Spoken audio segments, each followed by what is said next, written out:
ओम श्री साईनाथाय नमः। बाबा की परम कृपा से हम आज अध्याय 45 का प्रारंभ कर रहे हैं। मिटाई शंका भक्त की, दिया स्वप्न संदेश, लकड़ी के तख्ते पर सोना लगता प्रिय विशेष।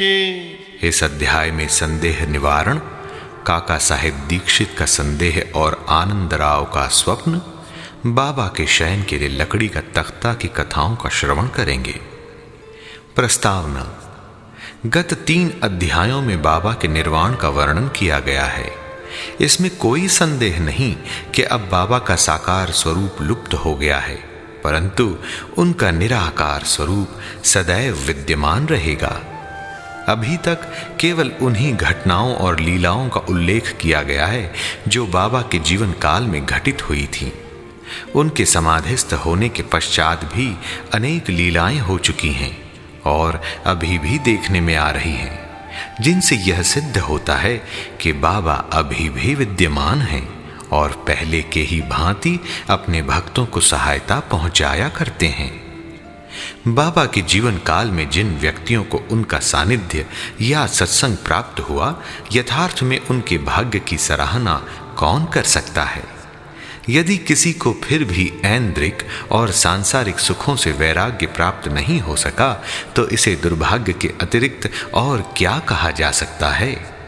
जो उस समय आचरण में लाया जाना चाहिए था और अभी भी लाया जाना चाहिए, वह है अनन्य भाव से बाबा की भक्ति। समस्त चेतनाओं, इंद्रिय प्रवृत्तियों और मन को एकाग्र कर बाबा के पूजन और सेवा की ओर लगाना चाहिए। कृत्रिम पूजन से क्या लाभ?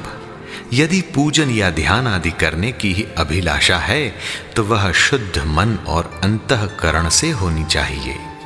जिस प्रकार पतिव्रता स्त्री का विशुद्ध प्रेम अपने पति पर होता है, इस प्रेम की उपमा कभी कभी लोग शिष्य और गुरु के प्रेम से भी दिया करते हैं, परंतु फिर भी शिष्य और गुरु प्रेम के समक्ष पतिव्रता का प्रेम फीका है और उसकी कोई समानता नहीं की जा सकती। माता, पिता, भाई या अन्य संबंधी जीवन का ध्येय अर्थात आत्म साक्षात्कार प्राप्त करने में कोई सहायता नहीं पहुंचा सकते। इसके लिए हमें स्वयं अपना मार्ग अन्वेषण कर आत्मानुभूति के पथ पर अग्रसर होना पड़ता है। नित्य और अनित्य में विवेक, इहलौकिक तथा पारलौकिक सुखों का त्याग, इंद्रिय निग्रह और केवल मोक्ष की धारणा रखते हुए अग्रसर होना पड़ता है। दूसरों पर निर्भर रहने के बदले हमें आत्मविश्वास बढ़ाना उचित है। जब हम इस प्रकार विवेक बुद्धि से कार्य करने का अभ्यास करेंगे, तो हमें अनुभव होगा कि यह संसार नाशवान और मिथ्या है। इस प्रकार की धारणा से सांसारिक पदार्थों से हमारी आसक्ति उत्तरोत्तर घटती जाएगी और अंत में हमें उनसे वैराग्य उत्पन्न हो जाएगा। तब कहीं आगे चलकर यह रहस्य प्रकट होगा कि ब्रह्म हमारे गुरु के अतिरिक्त दूसरा कोई नहीं, वरन यथार्थ में वे ही सद्वस्तु अर्थात परमात्मा हैं। और यह रहस्योद्घाटन होता है कि यह दृश्यमान जगत उनका ही प्रतिबिंब है। अतः इस प्रकार हम सभी प्राणियों में उनके ही रूप का दर्शन कर उनका पूजन करना प्रारंभ कर देते हैं और यही समत्व भाव दृश्यमान जगत से विरक्ति प्राप्त कराने वाला मूल मंत्र है। इस प्रकार जब हम ब्रह्म या गुरु की अनन्य भाव से भक्ति करेंगे, तो हमें उनसे अभिन्नता की प्राप्ति होगी और आत्मानुभूति की प्राप्ति सहज ही हो जाएगी। संक्षेप में ये कि सदैव गुरु का कीर्तन और उनका ध्यान करना ही हमें सर्वभूतों में भगवत दर्शन करने की योग्यता प्रदान करता है और इसी से परमानंद की प्राप्ति होती है। निम्नलिखित कथा इस तथ्य का प्रमाण है। आइए सबसे पहली कथा काका साहेब का संदेह तथा आनंदराव का स्वप्न की सुने। यह तो सर्वविदित ही है कि बाबा ने काका साहेब दीक्षित को श्री एकनाथ महाराज के 2 ग्रंथ, पहला श्रीमद् भागवत और दूसरा भावार्थ रामायण का नित्य पठन करने की आज्ञा दी थी। काका साहेब इन ग्रंथों का नियम पूर्वक पठन बाबा के समय से करते आए हैं और बाबा के समाधिस्थ होने के उपरांत अभी भी वे उसी प्रकार अध्ययन कर रहे हैं। एक समय चौपाटी में काका साहेब प्रातःकाल एकनाथी भागवत का पाठ कर रहे थे। माधवराव देशपांडे अर्थात श्यामा और काका महाजनी भी उस समय वहां उपस्थित थे तथा ये दोनों ध्यान पूर्वक पाठ श्रवण कर रहे थे। उस समय 11वें स्कंध के 2य अध्याय का वांचन चल रहा था, जिसमें नवनाथ अर्थात ऋषभ वंश के सिद्ध यानी कवि हरि, अंतरिक्ष, प्रबुद्ध, पिप्पलायन, आविर्होत्र, द्रुमिल, चमस और करभाजन का वर्णन है, जिन्होंने भागवत धर्म की महिमा राजा जनक को समझाई थी। राजा जनक ने इन नवनाथों से बहुत महत्वपूर्ण प्रश्न पूछे और इन सभी ने उनकी शंकाओं का बड़ा संतोषजनक समाधान किया था। अर्थात कवि ने भागवत धर्म, हरि ने भक्ति की विशेषताएं, अंतरिक्ष ने माया क्या है, प्रबुद्ध ने माया से मुक्त होने की विधि, पिप्पलायन ने परब्रह्म के स्वरूप, आविर्होत्र ने कर्म के स्वरूप, द्रुमिल ने परमात्मा के अवतार और उसके कार्य, चमस ने नास्तिक की मृत्यु के पश्चात की गति एवं करभाजन ने कली काल में भक्ति की पद्धतियों का यथाविधि वर्णन किया। इन सब का अर्थ यही था कि कलयुग में मोक्ष प्राप्त करने का एकमात्र साधन केवल हरि कीर्तन या गुरु चरणों का चिंतन ही है। पठन समाप्त होने पर काका साहेब बहुत निराशापूर्ण स्वर में माधवराव और अन्य लोगों से कहने लगे कि नवनाथों की भक्ति पद्धति का क्या कहना है, परंतु उसे आचरण में लाना कितना दुष्कर है। नाथ तो सिद्ध थे, परंतु हमारे समान मूर्खों में इस प्रकार की भक्ति का उत्पन्न होना क्या कभी संभव हो सकता है? अनेक जन्म धारण करने पर भी वैसी भक्ति की प्राप्ति नहीं हो सकती, तो फिर हमें मोक्ष कैसे प्राप्त हो सकेगा? ऐसा प्रतीत होता है कि हमारे लिए तो कोई आशा ही नहीं है। माधवराव को यह निराशावादी धारणा अच्छी न लगी। वे कहने लगे कि हमारा अहोभाग्य है जिसके फल स्वरूप ही हमें साईं सदृश अमूल्य हीरा हाथ लग गया है। तब फिर इस प्रकार निराशा का राग अलापना उचित नहीं है। यदि तुम्हें बाबा पर अटल विश्वास है तो फिर इस प्रकार चिंतित होने की आवश्यकता ही क्या है? माना कि नवनाथों की भक्ति अपेक्षाकृत अधिक दृढ़ और प्रबल होगी, परंतु क्या हम लोग भी प्रेम और स्नेह पूर्वक भक्ति नहीं कर रहे हैं? क्या बाबा ने अधिकार पूर्ण वाणी में नहीं कहा कि श्री हरि या गुरु के नाम जाप से मोक्ष की प्राप्ति होती है? तब फिर भय और चिंता का स्थान ही कहां रह जाता है? परंतु फिर भी माधवराव के वचनों से काका साहेब का समाधान न हुआ। वे फिर भी दिन भर व्यग्र और चिंतित ही बने रहे। यह विचार उनके मस्तिष्क में बार बार चक्कर काट रहा था कि किस विधि से नवनाथों के समान भक्ति की प्राप्ति संभव हो सकेगी। एक महाशय जिनका नाम आनंदराव पाखाड़े था, माधवराव को ढूंढते ढूंढते वहां आ पहुंचे। उस समय भागवत का पठन हो रहा था।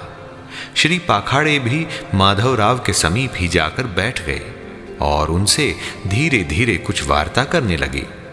वे अपना स्वप्न माधवराव को सुना रहे थे। इनकी कानाफूसी के कारण पाठ में विघ्न उपस्थित होने लगा। अतएव काका साहेब ने पाठ स्थगित कर माधवराव से पूछा कि क्यों, क्या बात हो रही है? माधवराव ने कहा कि कल तुमने जो संदेह प्रकट किया था, यह चर्चा भी उसी का समाधान है। कल बाबा ने श्री पाखाड़े को जो स्वप्न दिया है उसे इनसे ही सुनो। इसमें बताया गया है कि विशेष भक्ति की कोई आवश्यकता नहीं, केवल गुरु को नमन या उनका पूजन करना ही पर्याप्त है। सभी को स्वप्न सुनने की तीव्र उत्कंठा थी और सबसे अधिक काका साहेब को। सभी के कहने पर श्री पाखाड़े अपना स्वप्न सुनाने लगे, जो इस प्रकार है। मैंने देखा कि मैं एक अथाह सागर में खड़ा हुआ हूं। पानी मेरी कमर तक है और अचानक ही जब मैंने ऊपर देखा तो साईं बाबा के श्री दर्शन हुए। वे एक रत्न जटित सिंहासन पर विराजमान हैं। उनके श्री चरण जल के भीतर थे। यह सुंदर दृश्य और बाबा का मनोहर स्वरूप देख मेरा चित्त बड़ा प्रसन्न हुआ। इस स्वप्न को भला कौन स्वप्न कह सकेगा। मैंने देखा कि माधवराव भी बाबा के समीप ही खड़े हैं और उन्होंने मुझसे भावपूर्ण शब्दों में कहा, आनंदराव, बाबा के श्री चरणों पर गिरो। मैंने उत्तर दिया, मैं भी तो यही करना चाहता हूं, परंतु उनके श्री चरण तो जल के भीतर हैं। अब बताओ कि मैं कैसे अपना शीश उनके चरणों पर रखूं। मैं तो निस्सहाय हूं। इन शब्दों को सुनकर श्यामा ने बाबा से कहा, अरे देवा, जल में से कृपा कर अपने चरण बाहर निकालिए ना। बाबा ने तुरंत चरण बाहर निकाले और मैं तुरंत उनसे लिपट गया। बाबा ने मुझे ये कहते हुए आशीर्वाद दिया, अब तुम आनंद पूर्वक जाओ। घबराने या चिंता करने की कोई आवश्यकता नहीं। अब तुम्हारा कल्याण होगा। उन्होंने मुझसे यह भी कहा, एक जरी के किनारों की धोती मेरे श्यामा को दे देना, इससे तुम्हें बहुत लाभ होगा। बाबा की आज्ञा को पूर्ण करने के लिए ही श्री पाखाड़े धोती लाए और काका साहब से प्रार्थना की कि कृपा करके इसे माधवराव को दे दीजिए, परंतु माधवराव ने उसे लेना स्वीकार नहीं किया। उन्होंने कहा, जब तक बाबा से मुझे कोई आदेश या अनुमति प्राप्त नहीं होती, ऐसा करने में मैं असमर्थ हूं। कुछ तर्क वितर्क के पश्चात काका ने दैवी आदेश सूचक पर्चियां निकालकर इस बात का निर्णय करने का विचार किया। काका साहब का यह नियम था कि जब उन्हें कोई संदेह हो जाता तो वे कागज की 2 पर्चियों पर स्वीकार अस्वीकार लिखकर उसमें से एक पर्ची निकालते और जो कुछ उत्तर प्राप्त होता था उसके अनुसार ही कार्य किया करते थे।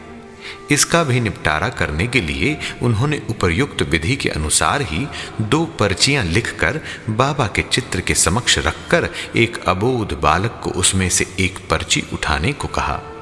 बालक द्वारा उठाई गई पर्ची जब खोलकर देखी गई तो वह स्वीकार सूचक पर्ची ही निकली और तब माधवराव को धोती स्वीकार करनी पड़ी।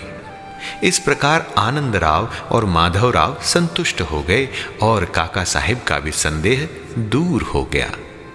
इससे हमें यह शिक्षा मिलती है कि हमें अन्य संतों के वचनों का उचित आदर करना चाहिए, परंतु साथ ही साथ यह भी परम आवश्यक है कि हमें अपनी मां अर्थात गुरु पर पूर्ण विश्वास रख उनके आदेशों का अक्षरशः पालन करना चाहिए, क्योंकि अन्य लोगों की अपेक्षा हमारे कल्याण की उन्हें अधिक चिंता है। बाबा के निम्नलिखित वचनों को हृदय पटल पर अंकित कर लो। इस विश्व में असंख्य संत हैं, परंतु अपने पिता अर्थात गुरु ही सच्चा पिता अर्थात सच्चा गुरु है। दूसरे चाहे कितने ही मधुर वचन क्यों न कहते हों, परंतु अपना गुरु उपदेश कभी नहीं भूलना चाहिए। संक्षेप में सार यही है कि शुद्ध हृदय से अपने गुरु से प्रेम कर उनकी शरण जाओ और उन्हें श्रद्धा पूर्वक साष्टांग नमस्कार करो। तभी तुम देखोगे कि तुम्हारे सम्मुख भवसागर का अस्तित्व वैसा ही है जैसा सूर्य के समक्ष अंधेरे का। आइए अब हम बाबा के शयन के लिए लकड़ी का तख्ता की कथा सुने। बाबा अपने जीवन के पूर्वार्ध में एक लकड़ी के तख्ते पर शयन किया करते थे। वह तख्ता 4 हाथ लंबा और 1 बित्ता चौड़ा था, जिसके चारों कोनों पर 4 मिट्टी के जलते दीपक रखे जाया करते थे। बाद में बाबा ने उसके टुकड़े टुकड़े कर डाले थे, जिसका वर्णन गत अध्याय 10 में हो चुका है। एक समय बाबा उस पटिये की महत्ता का वर्णन काका साहिब को सुना रहे थे, जिसको सुनकर काका साहिब ने बाबा से कहा कि यदि अभी भी आपको उससे विशेष स्नेह है तो मैं मस्जिद में एक दूसरी पटिया लटकाए देता हूं, आप सुखपूर्वक उस पर शयन किया करें। तब बाबा कहने लगे, अब महालसा पति को नीचे छोड़कर मैं ऊपर नहीं सोना चाहता। काका साहब ने कहा, यदि आज्ञा दें तो मैं एक और तख्ता महालसा पति के लिए भी टांग दूं। बाबा बोले, वे इस पर कैसे सो सकते हैं? क्या ये कोई सहज कार्य है? जो उस गुण से संपन्न हो वही ऐसा कार्य कर सकता है। जो खुले नेत्र रखकर निद्रा ले सके वही इसके योग्य है। जब मैं शयन करता हूं तो बहुधा महालसा पति को अपने बाजू में बिठाकर उनसे कहता हूं कि मेरे हृदय पर अपना हाथ रखकर देखते रहो कि कहीं मेरा भगवत जाप बंद न हो जाए, और यदि मुझे थोड़ा सा भी निद्रित देखो तो तुरंत जागृत कर दो। परंतु उससे तो ये भी नहीं हो सकता। अरे वह तो स्वयं ही झपकी लेने लगता है और निद्रा मग्न होकर अपना सिर डुलाने लगता है, और जब मुझे भगत का हाथ पत्थर सा भारी प्रतीत होने लगता है तो मैं जोर से पुकार उठता हूं, ओ भगत। तब कहीं वह घबराकर नेत्र खोलता है। जो पृथ्वी पर ही अच्छी तरह बैठ और सो नहीं सकता तथा जिसका आसन सिद्ध नहीं है और जो निद्रा का दास है, वह क्या तख्ते पर सो सकेगा? अन्य अनेक अवसरों पर वे भक्तों के स्नेहवश ऐसा कहा करते थे, अपना अपने साथ और उसका उसके साथ। गुरु की सेवा कीजिए, गुरु का रखिए ध्यान। सच्चा गुरु बस साईं है, मात पिता के समान। श्री सद्गुरु साई नाथार्पणमस्तु। शुभम भवतु। अध्याय 45 संपूर्णम। साई नारायण नारायण हरि हरि।